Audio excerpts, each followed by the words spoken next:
Hi everybody, I wanted to make a quick video. I'm grading your second essays. So far I haven't gotten very far into many of them, but so far what I'm seeing is big improvements from the first essay, and I'm super excited about that. So you should all be proud. I can definitely see the work and the reflection and the thinking about writing in your writing, which is what we want to see in this course, because we get to learn about literature and the elements of literature and how writers write and why. We get to think about themes and the lessons of these amazing works, but we're also trying to become better writers, and I want you to be able to transfer that skill into any other class or any job, or really even just going through life and making arguments and supporting your arguments. The way that you structure your essays is the way that you would structure an argument, spoken or written. And so with regard to just supporting it and proving it and fully developing your thoughts. And so you're improving, you should be glad, and I want you to think about your improvement, be proud of it, reflect on it, and think about how you can apply this to the rest of your life. Like, I don't want you to learn the skill in isolation.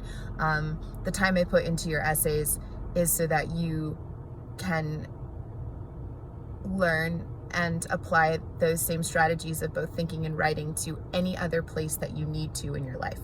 So bear that in mind when you're reading my comments, and also thank you for the time and effort and work you've put into your essays. Super psyched about these improvements. Okay, but I did want to make two notes.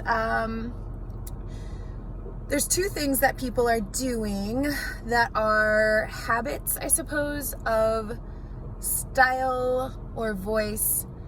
Perhaps they're even maybe an assistance that you've relied upon, you've allowed yourself to rely upon for too long, and I want you to be able to let those two things go. So the first thing is saying, I think, I believe, in my opinion. You do not have to say that. The reason you don't have to say it is because it's your essay. We know it's your opinion. We know you think this. The work of an essay is really to prove your point, develop your thoughts, explore all of the possible angles of your reasoning and thought in order to develop your argument. In order to support your argument.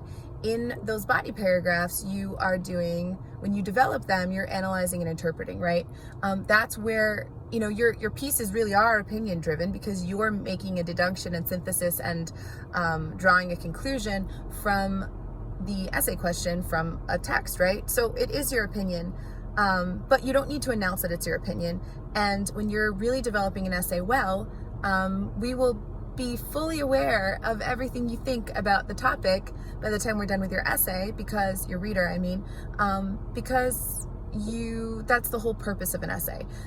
In other words, saying I think, I feel is redundant. You don't need it. We know that you think or feel this because it is your essay and no one else's essay. So that's the first thing. The second thing is, I'm seeing people using these very advanced, I don't want to say advanced, but kind of clunky and almost unnecessary transition words and tone.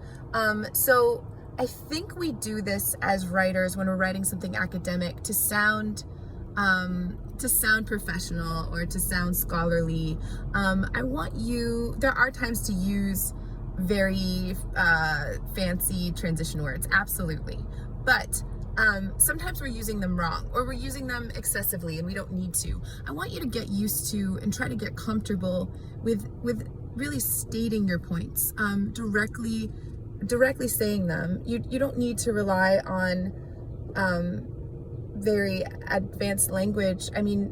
Use what is natural to you, of course. I'm not saying don't use advanced vocabulary words. That's not what I'm trying to say, but I'm trying to say that if you notice yourself putting in extra words that you wouldn't say, you don't have to do that, because you are all scholars, and this is an academic course.